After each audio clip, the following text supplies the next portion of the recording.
Сайн байцгаана уу? Та бүхэндээ өнөөдрийн мэндийг хүргэе.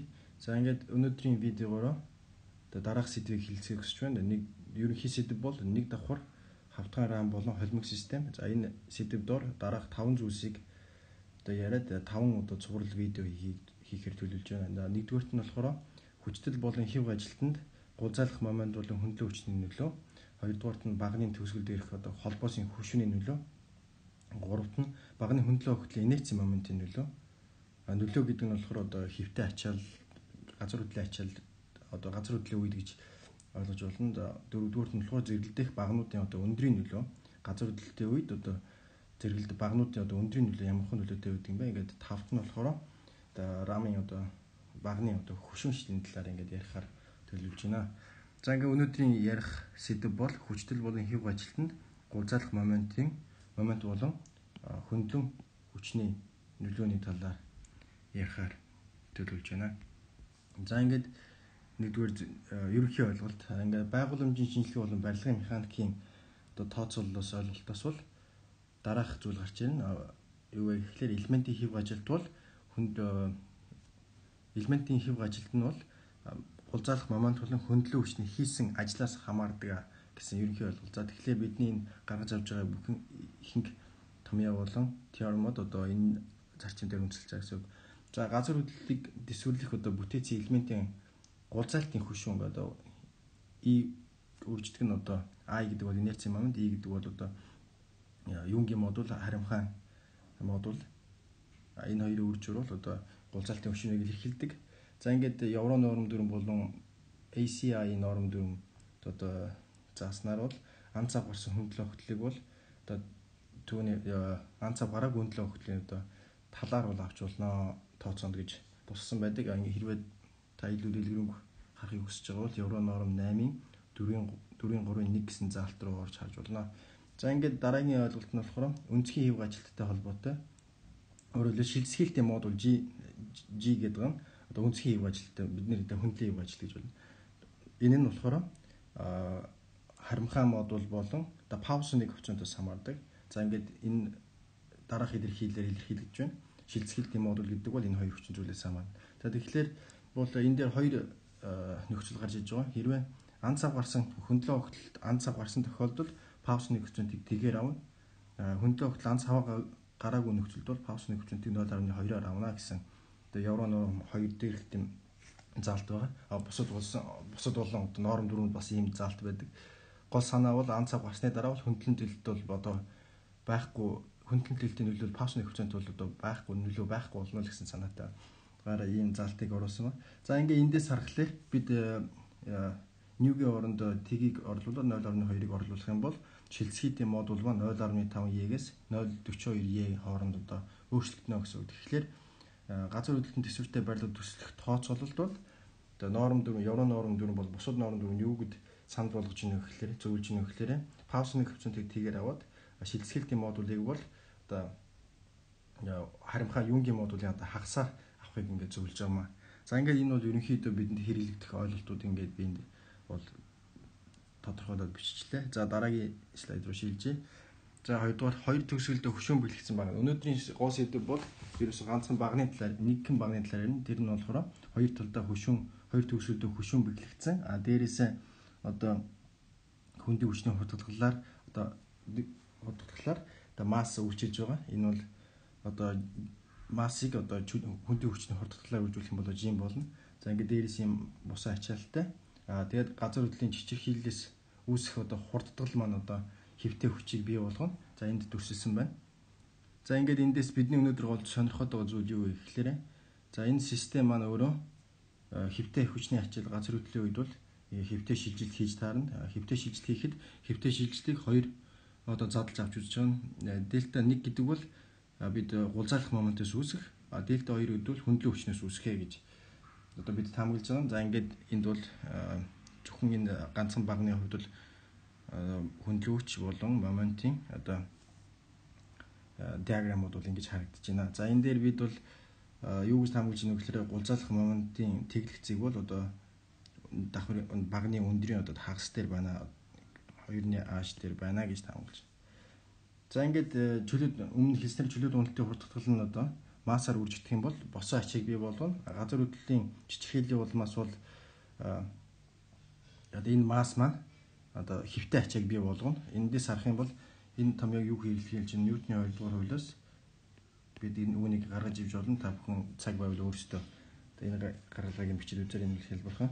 За ингээд хэвтэй хүч нь мөн одоо багны оройд дээр бол энэ дельта гэсэн одоо шилжилтийг бий болгож байгаа. За бидний сонирхож байгаа зүйл болохоор энэ дельта шилжилт энэ ямар хэмжээтэй байна? Энэ дээд энэ дельта шилжилт нь болохоор гузаалх моментоос хийх хүсэж байна. Хөндлөн хүчнээс хийх хүсэж байна гэдгийг бид бол энэ энэхүү видеогоор бол одоо тодорхой харах гэдэг юм аа. За ингээд дараагийн. За нийт шилжилт хэлснээр одоо 2 задарж байна гэж байгаа. 2 бид бол таамаглаж байгаа момент болон хөндлөн хүчнээс үүснэ гэдэг. За тэгэхээр нэгдүгürt бол хэвтэй хүчнээс бол гузаалх момент үүснэ. Гузаалх момент маань дельта 1 шилжилтийг үүсгэнэ гэдэг. За дельта 1 шилжилт маань юунаас юугаар тодорхойлогдох вэ гэхлээр дараах томьёогоор тодорхойлогдно. Энэ томьёо бол амархан гарч ирэхэд бол амархан гаргалгаа бол барилгын механикийн шилжилтийн арга дээрээс бид бол энийг гаргаж болно. Энэ эндээс бол 12 А-шин куб гэдэг бол одоо элементийн одоо багны хэвтэй хөшөөнийг илэрхийлнэ. За эндээс бол та бүхэн мэднэ хүч гэдэг бол хөшөөнийг шилжилтээр одоо үржүүлэх ингээ харилцаа амар бол юм байдаг. Тэгэхээр энэ тохиолдолд бол яг ижлэхийн хэлбэртэй K гэдэг бол 12-ийн EI хуваадаг нь А-шин куб гэдэг бол одоо элементийн хэвтэй хөшөөн гэсэн үг. За ингээ хоёрдугаарх нь болохоор дельта 2 гэдэг шилжилт маань болохоор одоо хөндлөн хүчнээс үүснэ. Хөндлөн хүч маань болохоор газар хөдлөлийн үед үүсэх одоо хэвтэй хүчнээс үүснэ. За энэ дараах томьёогоор илэрхийлэгдэж байна. Энэ бол бас барилгын материалын эсрэгүүцэл болон барилгын механик дээрээс энэ томьёог бол амархан гаргаж иж болж байгаа. За энэ дээр нэг тодорхойгүй зүйл нь юу гэхээр KZ гэж нэг коэффициент байна. Энэ нь болохоор юу гэж нэрлэдэг вэ? Хөндлөн хүчийн нөлөөг засварлах ихтгэлцүү гэж нэрлэдэг.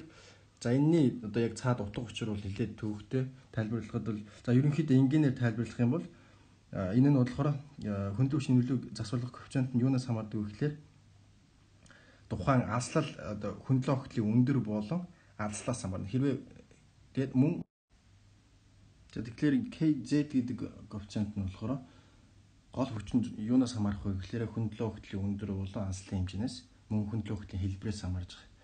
За ерөнхийдөө бол энэ утга нь бол 0 ер нь бол 0.65 юм. Дийлэнхтэй бол энгийн одоо баг нь болон дамдрууны хувьд бол 0.8-аас 0.87%-ийн хооронд одоо авч болно гэсэн ерөнхий хүснэгтэй утгууд байдаг. Гэхдээ бол энэ бол хэлбэр болон алслалын хэмжээ болон өндрөөс хамаарч. Алслалын хэмжээ бол өндрийн харьцаа багасаад эхлэх юм бол энэ утга бол одоо нэгээс нэлээд бага болно. Энэ хоёрын утга нь бол одоо их болох юм бол нэг рүү ойртно гэсэн санаатай.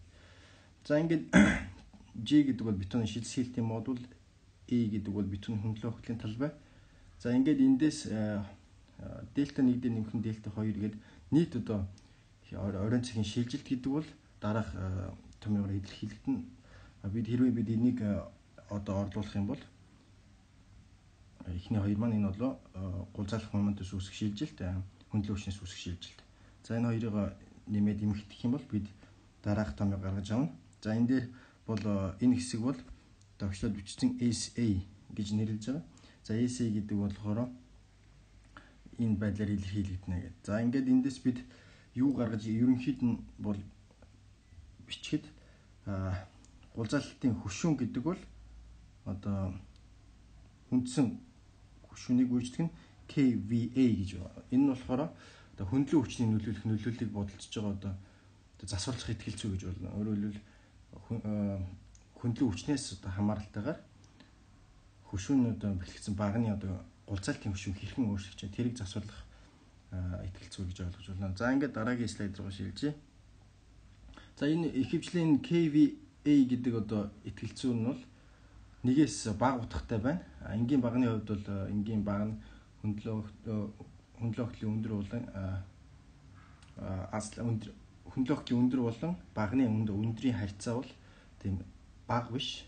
Дунд зэрэг байгаа үед энгийн багнуудын хувьд бол бид нэгээр авч болно. Бид бол энэ жишээн дээр энийг харна.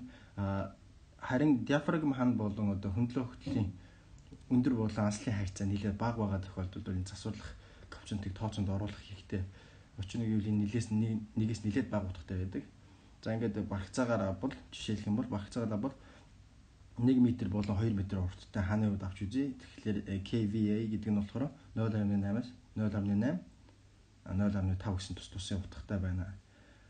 За ингээд саяны ярьсан зүйлүүдэд баттгаад тоон жишээ авч үзье. Ингээд 3 м-ийн өндөртэй хөндлөө огтлон 40 см-ийн харьцаатай ийм хоёр талд хөшүүн бэлтгэсэн багныг авч үзье. За дээр нь бол 80 тонн одоо төвлөрсөн масстай. Ингээд уян харамхай модуль бол 32.8 гигапаскал. Ингээд паскал. За ийм багныг авч үзье. За ингээд тооцооны газар хөдлөлийн хурдлын ихтгэлцүүр бол багны оройдор бол 0.1 байх нь. За ингээд бидний гол зорилго бол багны оройд үүсэх хэвтэй шилжтийг тодорхойлё гэж. За ингээд энгийн тооцоонууд хийгдэж байна энд. Мэдээж хэрэг өмнө ярьснаар жин гэдэг бол одоо массыг жүлээд уналтын хурдлаар хөгжүүлнэ. За энэ болохоор 80 кН гэдэг босоо хүчийг бий болгоно. 80 кН гэдэг босоо хүч нь болохоор тооцооны газар хөдлөлийн ихтгэлцүүр хөгжүүлвэл 80 кН гэдэг хэвтэй хүчийг үүснэ. 80 кН хэвтэй ихтэй хүч маань болохоор зөвхөн нэг багны хувьд бол 80 кН гэдэг одоо хөндлөн хүчийг бий болгоно гэсэн. За ингээд гулзалах моментын үед бид өмнө таамагласаар багны гулзал тэгдэлцэг бол одоо өндрийн хагас дээр байна гэж ярьсан. Тэгэхээр бид бол эндээс хялбархан гулзалах хоёр төгсгөлд байгаа гулзалах моментыг олж болно. За ингээд олох юм бол 120 кНм. За ингээд инерцийн хөндлөн хөгжлийн инерцийн момент гэдэг бол та бүхний мэддэг B-ийн куб хуваах нь 12 гэдэг томьёогоор илэрхийлэгдээд бид үүнийг олж байна. За ингээд хөндлөн хүчний ингээд хоёр тохиолдолд бид тооцооё. Нэгдүгээр нөхцөл нь болохоор хөндлөн хүчний нөлөө байхгүй үед одоо ингээд хөшүүн ямар хэмжээтэй байгаа. Хөндлөн хүчний нөлөөтэй үед бидний одоо гулзалтын хөшүүн ямар байгаа гэдэг байна. За нэгдүгээр нөхцөл нь болохоор хөндлөн хүчний нөлөөгүй байгаа үед бид бол өмнөх энгийн томьёогоор тооцно. Ингээд энэ дээр 31.1-ийг үүсгэн 16 зэрэг ньютоныг хуваах нь метр гэсэн гулзалтын хөшүүнтэй. Хөндлөн хүчний нөлөөтэй байгаа үед за бидний багны огтол маань тэгшүүнцэг огтолтой учраас за хөндлөн хүчийг засварлах ихтгэлцүүр маань болохоор 5-ыг хуваах нь 6 гэж авж байгаа. Ингээд шилжүүлэлтийн модуль маань одоо уян харамхай модулын хагасаар ингээд хөндлөн огтын талд байна. За ингээд бид нар эндээс ASA гэдэг коэффициентээ олоод за энэ дараах илэрхийлэл гаргаж ирнэ. Эндээс бид ажиглах юм бол хөндлөн огтлын өргөн маань одоо энэ томьёонд орсон хэдий ч бол ерөнхийдөө устгагдсан. Тэгэхээр хөндлөн огтлын өргөнөөс бол үл хамааралтай дэвшил гарч иж байна. За ингээд дараагийнхаа слайд руу шилжье. За ингээд жишээ авч байгаа багны хувьд бол ASA гэдэг коэффициент бол 0.95 гэдэг утгатай. За эндээс бид гулзалтын хөшүүнээ засварлах юм бол KV гэдэг гулзалтын хөшүүнээ би сая буруу ярьчлаа. ASA гэдэг бол 0.142 гэж байна. За ингээд эндээс KVA тооцох юм бол 0.959. За ингээд бид гулзалтынхаа хөшүүнийг засварлах юм бол бидний утга бол анх байсан утгаас арай багасж байна. Гэхдээ төдийлөн их байна. Их биш байна. Өмнө ярьснаар бол энгийн багны хувьд бол бид бол нэгээр авч болно гэж ярьсан. За ингээд эндээс дүгнэлт хийх юм бол хөндлөн хүчний нөлөөгүйгээр одоо оройн цэгийн шилжилт гэдэг бол 257 мм байна. Хөндлөн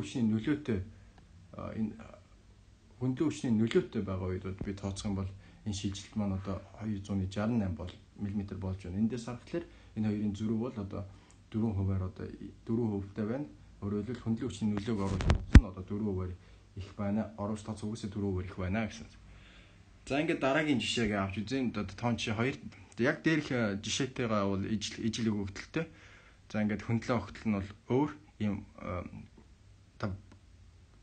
ханы хувьд бол авч үзье 2 метрийн урттай 2 метрийн одоо өндөрт хөндлөн огтлын өндөр нь 2 метр. За ингээ өргөн нь болохоор 30 см-тэй ийм ханыг авч үзье. Яг ижилхэн масстай давхрын өндөр нь давхрын одоо багны ханы өндөр маань өмнөх багантай ижилхэн. За ингээ яг ижилхэн тооцоол яг нь дээрээс босоо ирж байгаа ачаал маань 800 кН, хэвтэй ачаал маань 80 кН, момент нь 120 яг өмнөхтэй ижилхэн. Ингээд юу өөрчлөлт гэхээр инерцийн момент нь өөрчлөгдөж байгаа. Яг л хөндлөн огтлын өндөр маань 2 метр. За ингээд 0.2 метрийн 4 зэрэгт инерцийн хөндлөн огтлын инерцийн момент. За ингээд хөндлөн хүчний нөлөөгүйгээр бид гулзаалтын хөвшөөний наваад үзэх юм бол 2915 156-г үржтэн 16 зүрхт ньютон метр. За ингээд хөндлөн очны нөлөөг авч үзээд одоо AC гэдэг коэффициент болох юм бол энэ AC гэдэг коэффициент маань болохоор 100-ны ойролцоогоор 1.11 эндээс бид KV гэдэг одоо коэффициенттэй болох юм бол 0.484 болж. За ингээд 0.484-гээд бид гулзаалтын хөвшөөнөө засварлах юм бол манай бидний гулзаалтын хөвшөөн маань 1410 175 16 зүрх ньютон метр өмнөхөөсөө нэлээд багасж байна. За ингээ эндээс дахиад дүгнэлтээ хийх хөндлөн хүчний нөлөөгүйгээр бид 20 онцгийн шилжилтийг аваад үзэх юм бол 0027 мм харин хөндлөн хүчний нөлөөтэйгээр одоо оруулж тооцох юм бол одоо 0057 мм байна. Одоо өөрөөр хэлбэл оройн цэгийн шилжилтний хөндлөн хүчний нөлөөг тооцоос удаагаас 110%-аар одоо их байна гэсэн. Тэгэхээр бид бол тооцоонд бол хөндлөн хүчний одоо ханны диафрагм ханны тооцоо бол хөндлөн хүчний нөлөөг оруулж тооцох нь бол нэлээд чухал. За ингээд энэ бол энэ хүү видео маань одоо өмнөх оруулсан видеодоо одоо холбогдлого юмшиг санагдах бах. Тэгэхдээ дараагийн видеогоор бол одоо энэ өнөөдрийн хийсэн одоо өнөөдрийн одоо бид ярьсан ойлголтууд маань хэрэглэгдээд явна гэдэг. Гол санаа бол одоо диафрагм ханны нөлөө болон одоо холимог системийн ажиллагааны талаар одоо